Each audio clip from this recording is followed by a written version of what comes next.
നല്ല എന്താ പേര്? കാർത്തുമ്പി. ആര് കാർത്തുപ്പി? ആരും കാർത്തുപ്പിയൊന്നുമില്ല, എന്റെ പേരാ ഞാൻ പറഞ്ഞത്, കാർത്തുമ്പിന്ന്. എന്ത് പേരുള്ള ആളാണെങ്കിലും ആരോട് ചോദിച്ചിട്ടാ ഈ ക്ലിഫ് ഹൗസിൽ കയറി ഇരിക്കുന്നത്? എന്നോട് കയറിയിരുന്നോളം പറഞ്ഞു. ആര് പറഞ്ഞു കയറി ഇരിക്കാൻ? ഒരു കിളവൻ. പാർട്ടിയിലുള്ള എല്ലാരും കിളവന്മാരാണല്ലോ. ആരാന്ന് കൃത്യമായിട്ട് പറ, എന്നാലേ മനസ്സിലാകത്തുള്ളൂ. പിന്നെന്തിനാ കാശ് എണ്ണി വാങ്ങിച്ചത്? ദൈവമേ, പിന്നെ കുഴ മേടിച്ചോ? ആരാ മേടിച്ചോ? ഏതമ്മാവൻ? പാല ഓർ തൃപ്പൂണിത്തറ? കൃത്യമായിട്ട് ഉത്തരം പറഞ്ഞാലേ നമുക്ക് പറയത്തുള്ളൂ. എനിക്കൊന്നും അറിഞ്ഞൂടാ, ചോദിക്കും. അയാളെ ഷാപ്പിലുണ്ട്. ഷാപ്പെന്ന് പറയുമ്പം ബാറ് കോഴയുമായിട്ട് ബന്ധപ്പെട്ട് അങ്ങോട്ട് ചോദിച്ചോളൂ, എന്താ ചോദിക്കണമെന്ന് വെച്ചാ. എന്നതാ കൊച്ചെ, എന്നതാ പ്രശ്നം? പാലായിലൊന്നും ഒരു കുഴപ്പമില്ലല്ലോ.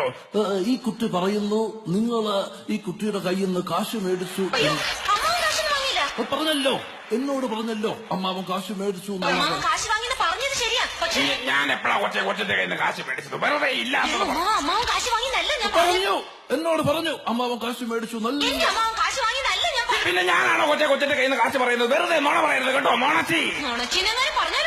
എന്ത് ചെയ്യും? ഞങ്ങൾക്ക് ആരെയും പേടിയില്ല, ഒരാളെ. ഞാൻ പറഞ്ഞത് നേര് തന്നെയാ. ഇത് എന്റെ അമ്മാവനാ. പണം വാങ്ങിയത് വേറൊരു അമ്മാവനാ. അയാളുടെ വണ്ടിയാന്ന് പറഞ്ഞിട്ടാ ഞാൻ കയറിയിരുന്നത്. അതൊക്കെ പോട്ടെ, ഇതൊക്കെ ചോദിക്കാൻ താനാരാ? താൻ ആരാണെന്ന് തനിക്കറിയാൻ വയ്യെങ്കിൽ താൻ എന്നോട് ചോദിക്ക, താൻ ആരാണ്? അപ്പൊ ഇയാള് പറഞ്ഞു തരും ആരാണ്ടൊക്കെയാണ്. കൂടെ വന്ന് എന്നെ വേണം പറയാൻ. എന്താ ഇവിടെ പ്രശ്നം? സാബോളിയാ ഒന്ന് പോരെ. ദേ വരുന്നു കാശ് വാങ്ങിച്ച ആള്, അങ്ങോട്ട് ചോദിക്കേ. ഇനി ഇവിടെ നിൽക്കുന്നത് അപകടമാണ്. രക്ഷപ്പെടുന്നതിന് വേണ്ടി അവർക്കെന്താ പറയാൻ പാടില്ലാത്ത? പോയി ടാസ്ക് വിളിയടാ.